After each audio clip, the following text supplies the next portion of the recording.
Turns out he's a major cinephile. They don't watch enough movies! It's a very simple formula! And here we go.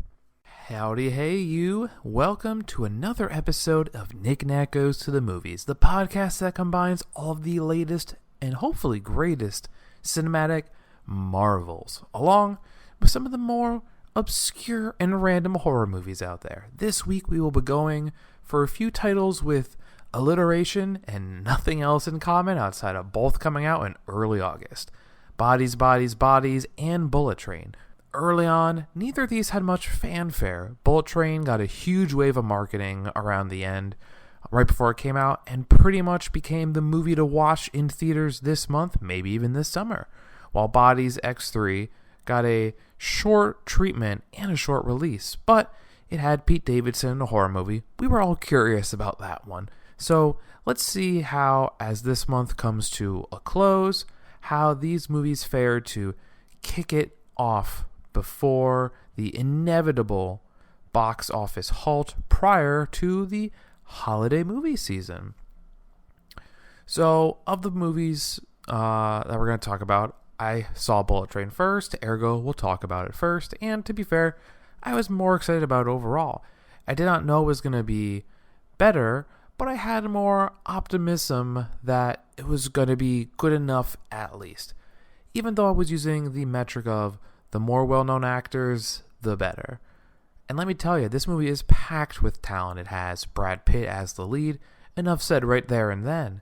But it gets better from there with some Marvel Cinematic alums in the fun pairing of hyphened actors, Aaron Taylor Johnson, and not hyphen, but a couple names in there, Brian Tyree Henry, Age of Ultron and Eternals respectively, among other things.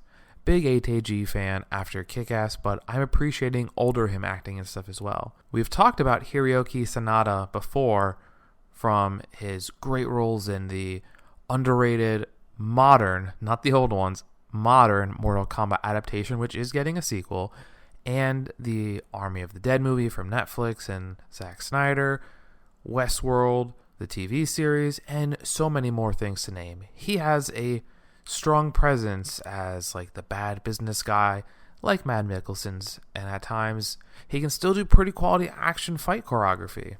Big fan. After that, let's talk about Michael Shannon. No clue he was in this, so that was a fun surprise. He has a unique, iconic face and voice, but somehow I just couldn't get it until like much later. But he is one of those actors who everyone has seen, yet a ton of people just don't know his name. He was one of the many great parts of the hit HBO show Boardwalk Empire, of course, Man of Steel, Knives Out, and more. And lastly, the cameos were a blast to see here, especially some of the surprise ones. Ryan Reynolds, Sandra Bullock, Karen Fukuhara, Zazie Beetz, Masioka, and Channing Tatum. Most of these have been in some form of superhero project, recently enough excluding Bullock and Tatum, famously for a Gambit movie that will probably never materialize, especially with Channing Tatum as the titular character Gambit.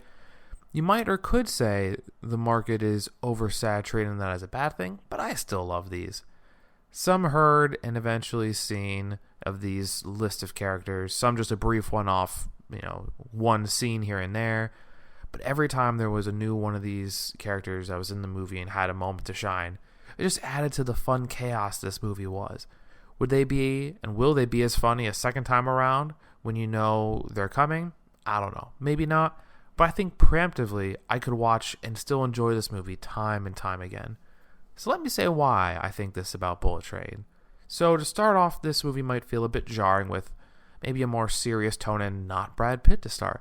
But honestly, that tracks for the movie and the tone it tries to set in general.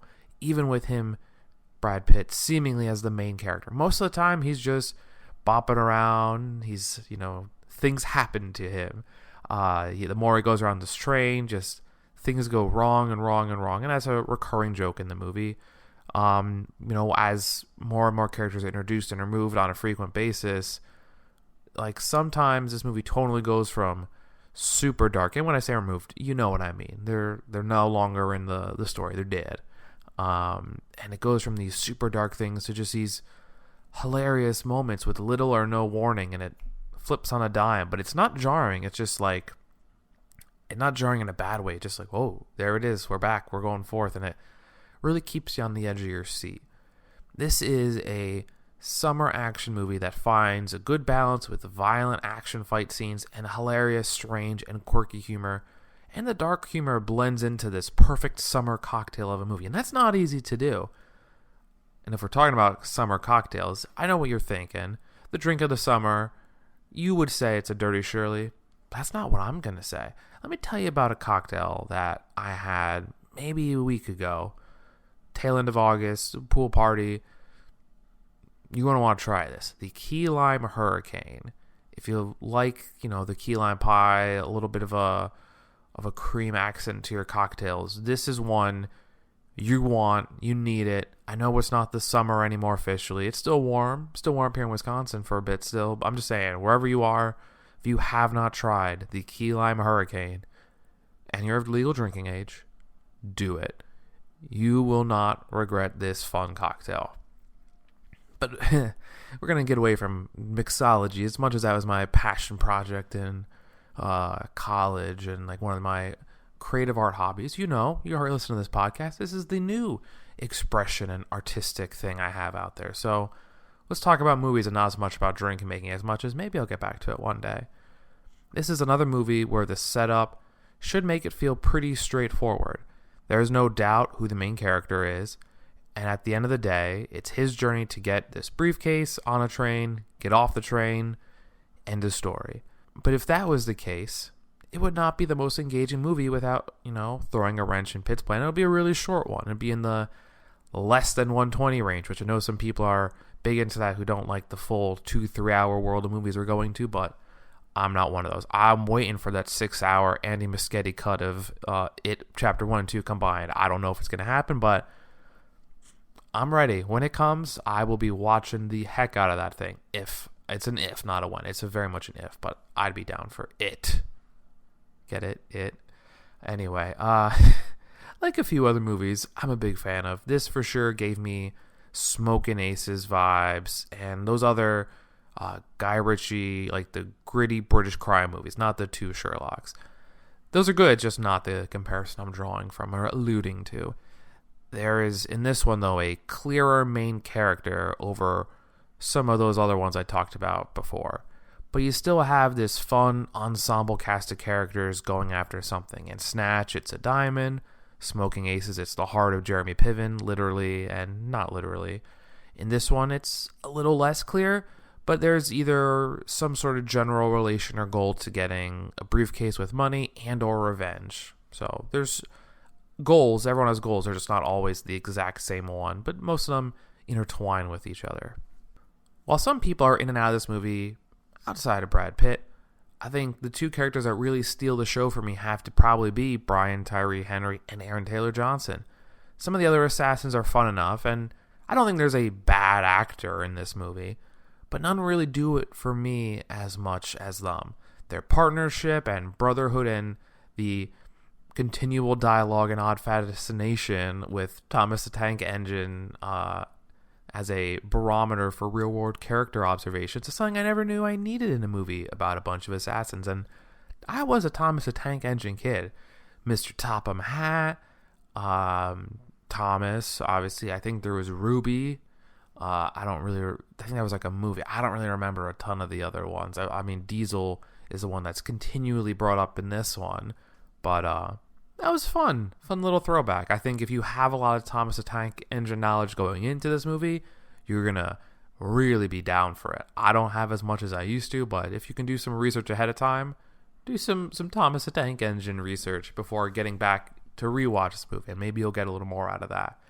But super quirky and fun. There is some fun also of people almost always being after Brad Pitt and him just kind of going through life and not being able to truly realize why, being blamed for poisoning people at a wedding or, killing someone, or just continuing to be in the wrong place at the wrong time. But somehow Pitt continues to make it through every obstacle, being shot at, stabbed, bit by a snake, or just continually hunted by every assassin, seen and unseen. Well, I never really like the character of You know, it's the daughter of the big bad eventually, who's like the schoolgirl assassin, played by Joey King.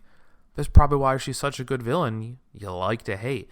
She continues to get away with thing after thing, blackmailing people, killing characters that you like, or getting them killed. The GOT, especially with House of Dragon, we gotta bring that all back. The Joffrey principle. Her almost getting found out with the Thomas train stickers, and instead her playing the innocent victim and getting Aaron Taylor Johnson killed off is brutal. The scenes with him, Pitt, and Tyree Henry have to be some of the best. The other big storyline is this crime lord fight between eventual reveal of the movie as Big Bad's Michael Shannon, who at times is pretty unrecognizable in this movie, and Hiroyuki Sanada, who once again brings great gravitas and presence to this movie in his dialogue and great fight choreography. That's why I really want to see him come back in that proposed Mortal Kombat 2 sequel. I mean, that one's been announced. I don't know why we're waiting on, Welcome to Raccoon City 2. We're waiting on Fantastic Beasts 4 and 5, but I'm pretty sure this one's announced, like Scream. Those two are announced and they're coming, so can't wait for Mortal Kombat 2. And speaking of fight choreography, in this movie it's pretty good, but let's talk about all of the fight scenes are action balance, and they also have humor and emotional stakes, having really cool fight scenes that look cool. There's some fun jokes in there, like the water bottle one, he takes a break, drinks the water, and hucks it at the guy and kind of measures it up, and it does a little, kind of gives him a little whiplash. And then these fight scenes have emotional stakes that it really is like a wave, like Dave the Wave from the USFL, great mascot, best mascot of the USFL, hands down the coolest mascot. But it just rides that wave of these three emotions, and you're just along for a ride, just like Brad Pitt character feels like at times. I think of those all as the big takeaway scenes that kind of make this movie stand out from what could be just a generic action movie. And I'm still thinking about it, and that reason is why I think this movie requires a few more watch-throughs at least. It is just so engaging, and I think every time you see one of the brothers assumedly die to the other one actually dying, and the one kind of wakes up and then sees his brothers actually dies, you feel these emotional hits. They keep coming and coming and coming, like Romeo and Juliet. And it's brutal, but it's so good. You feel what they feel. I mean, I could talk about every twist and turn here, but they have so many, and some of them come really fast. And I think the point I just want to get across, spoilers or not, is you really need to experience all the twists and turns in this movie. There's something really cool with this movie that I guess the end goal, right? The notion of how all these diverging storylines eventually come together, and the reveal that all these assassins were brought together because they all committed some sort of affront to this crime boss. Now, Sanada's part on this train is more of a surprise, as he wants to avenge his family against Shannon's character, and the hope was all these assassins would kill each other. But there's just fun drama and action all around in this movie, and the only reason Pitt is along for the ride is he is a substitute for this mission that was initially targeting a different assassin played by a short cameoed Ryan Reynolds, and that whole theater was roaring at that reveal. And while that was great, nothing was like a sweeter end to seeing King's character finally get her purple wedding level comeuppance, but being killed off seemingly at first by a random tangerine truck, which was the codename for Taylor Johnson, so that was fun enough. But the post-credit reveal, which some of these, have been not as good, right? The post-credit scene has been a big thing since Marvel kind of kicked it off, and everyone's been doing it, Marvel and some not Marvel, and some are fine, some are whatever, but this one I think really takes the cake. This is one of the best one in years. You saw, it just means so much with Tyree Henry, codename Lemon, being the driver of that truck to avenge his brother. Beautiful.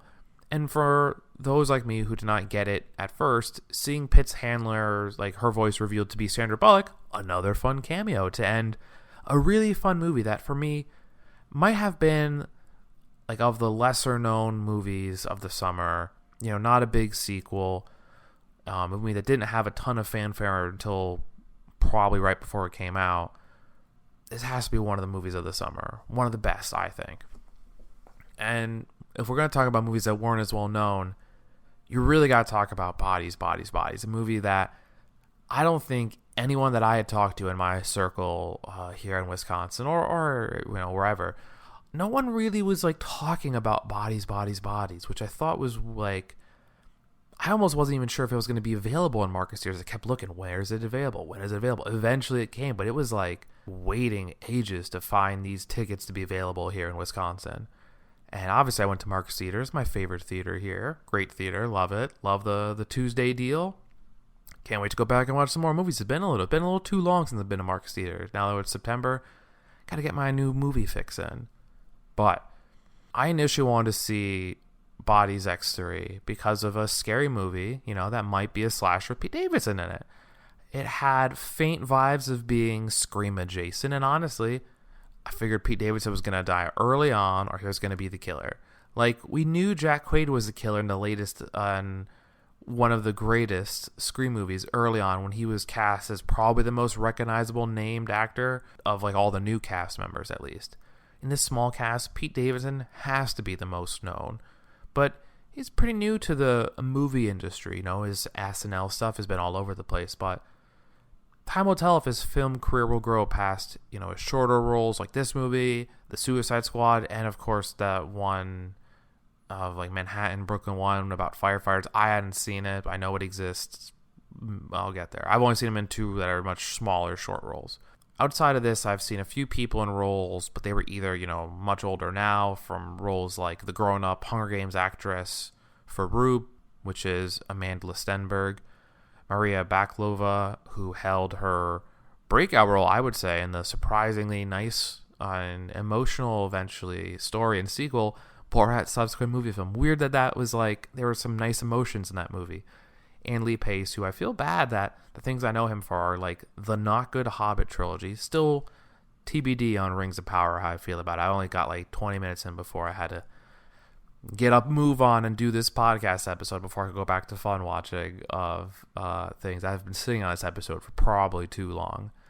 And then like they went so wrong. When I talk about the hot movies, I just get distracted. Like, they went so wrong with those movie adaptations, and I really liked that book. Like, that was a good book, and it exists, and they made 3 movies for one book, and it just didn't need to be. They added a bunch of random movie lore stuff, just bad.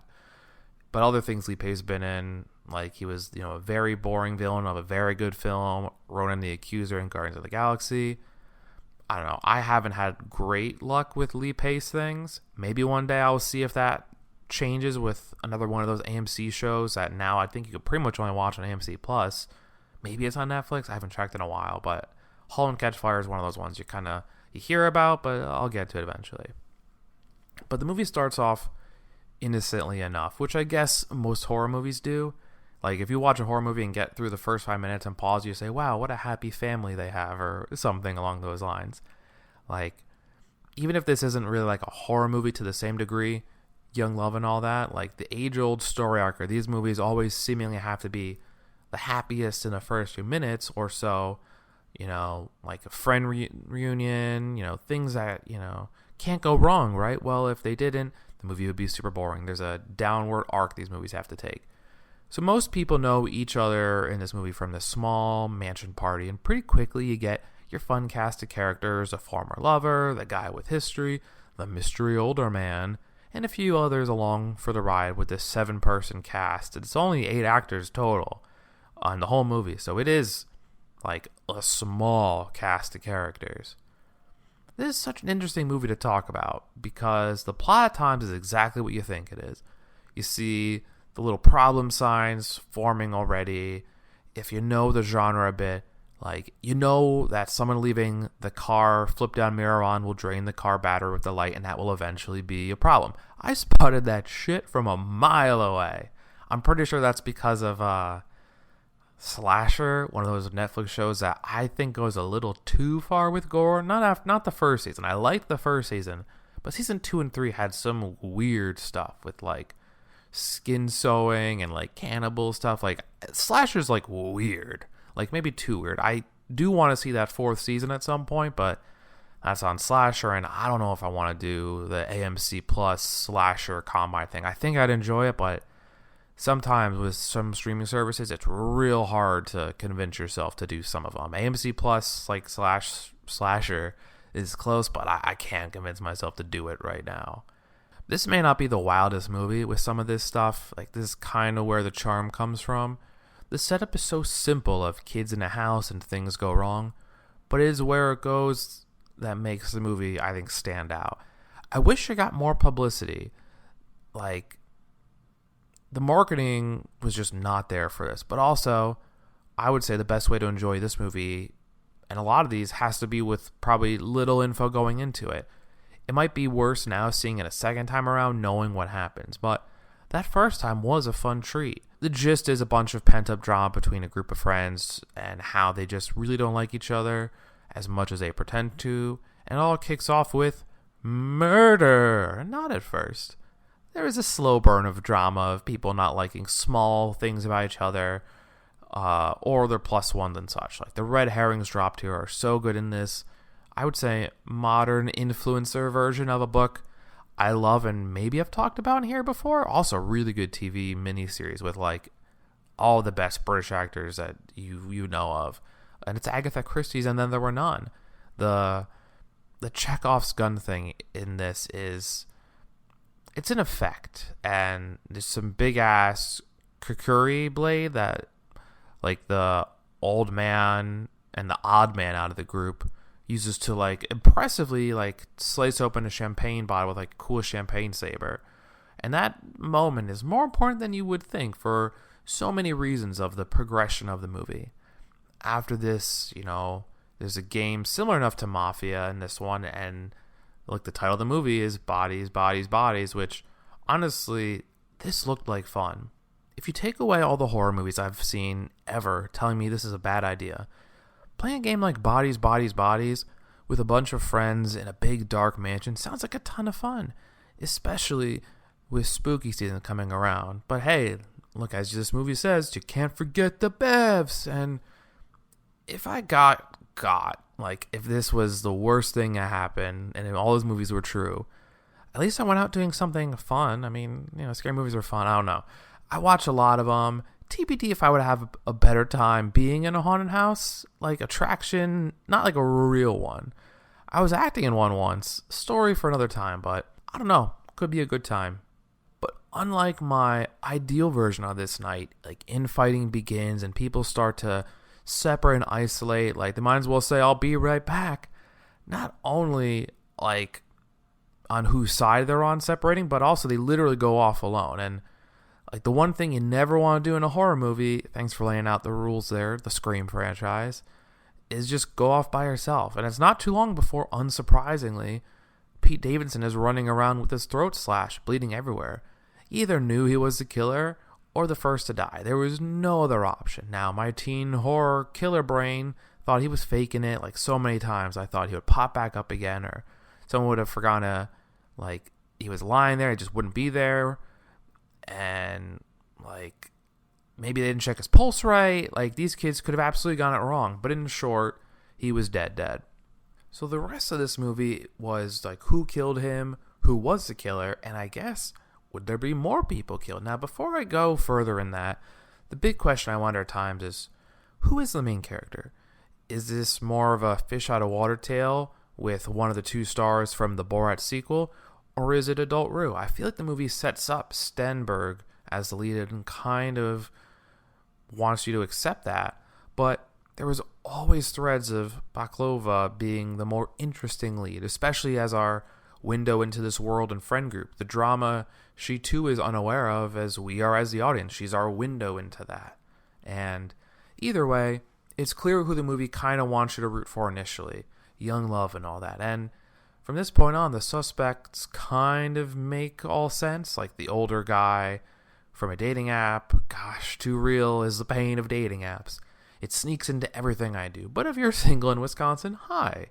Otherwise, yeah, the older guy, no one knows in this group, is the next logical suspect for suspicion. And when confronted with violence and hostility, he partly takes it as a joke before trying to defend himself. And yes, he gets killed next. Seemingly the danger is over. Their friend is avenged, and the one outsider who must have done it is gone. Now, things kind of go off the rails tenfold when someone else ends up dead at this point.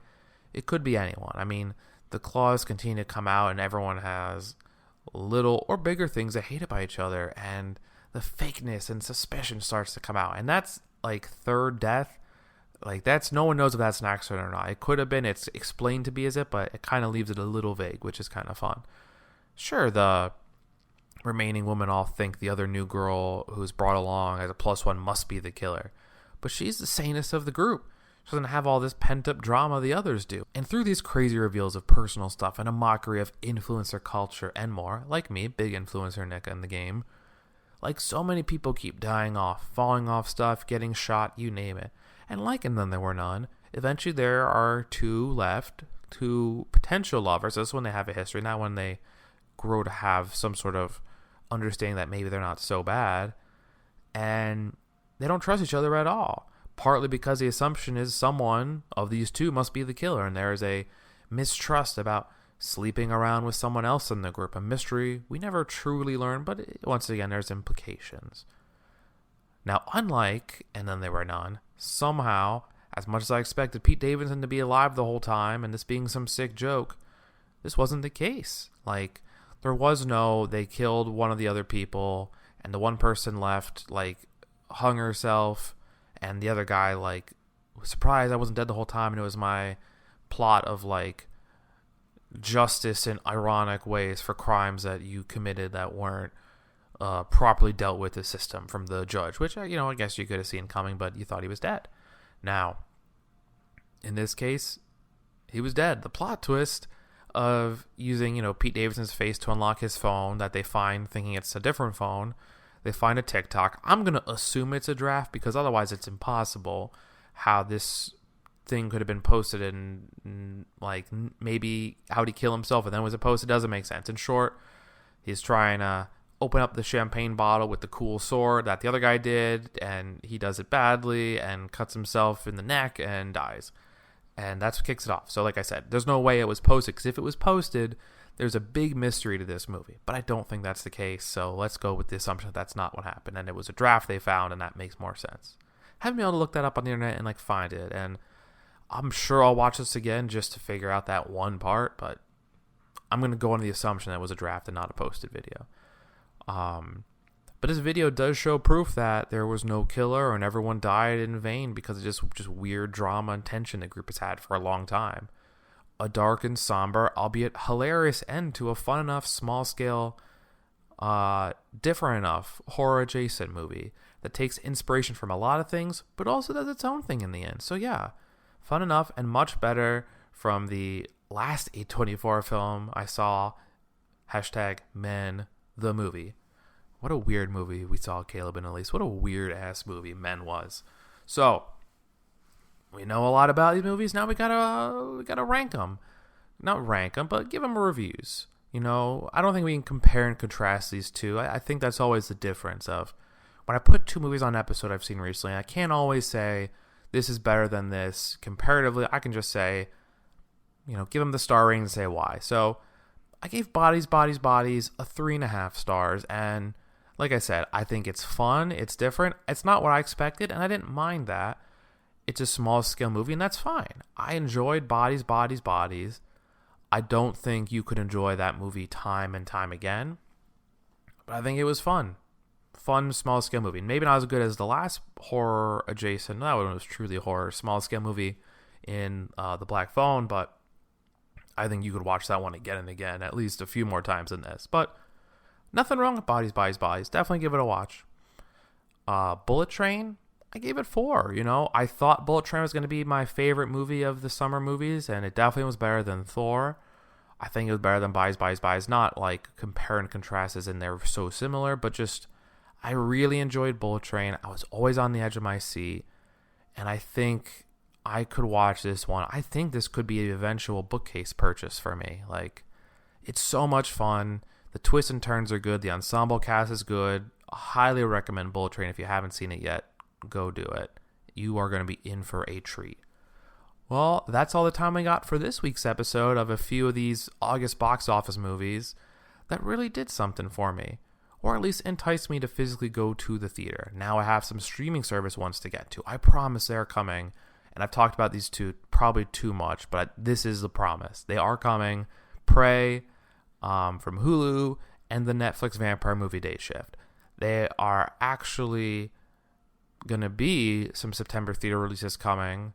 I don't know if they're necessarily ones I'm like, oh my gosh, I have to see, but they're coming. I have a few that I'm toying around with the idea as well. So time will tell when Nick does indeed go back to the movies prior to the end of the latest iteration of the Halloween franchise. But we'll see, and until then, cheers, and as always, until next time, cinephiles. Are you not entertained? I think this is going to be the beginning of a beautiful friendship. I don't like goodbyes. Let's just call this see you later, alligator.